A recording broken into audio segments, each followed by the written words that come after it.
A growl echoed through the tiny room and shuddered up my spine, causing me to drop the nub of lead I held in my hand. The sound was guttural and vicious enough to make the fine hairs on my neck lift and quiver. I closed my eyes for a moment and took a breath in before turning my head.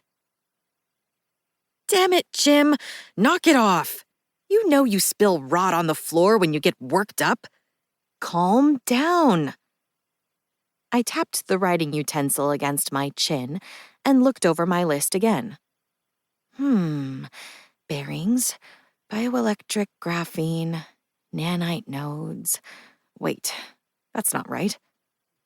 A moan answered me, and I took a breath, eyes closed for a moment before turning to the horror that was chained by my door. I won't forget to save a pound or two of flesh for you. I was rewarded with a dopey pink and yellow grin that wafted the scent of trash and decay across my quarters. I fought the urge to cringe, playing it off as a heavy sigh to show how I felt about Jim's lack of appreciation for my efforts. The smile drooped a little, and his body wiggled like an ashamed puppy from where I had him chained by the door. I am the one and only Captain Magirius Lowe, and you know my word is treasure enough to cover my first mate. Alive or undead, Jim. I gave him a saucy wink, which he tried to emulate, albeit in a much slower and disturbing way.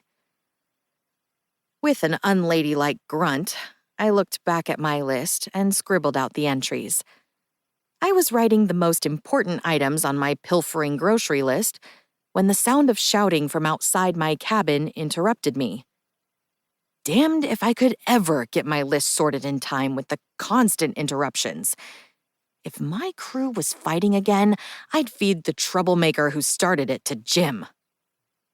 We'll get fresh nanites to fire up that brain of yours and get you back to work.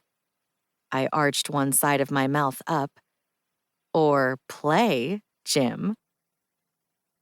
Jim rewarded me with his dopey grin, accompanied by a long strand of spittle that hung in a rope down to the floor. A knock at the door to my quarters made Jim let out a snarl, and I barked out, "What?"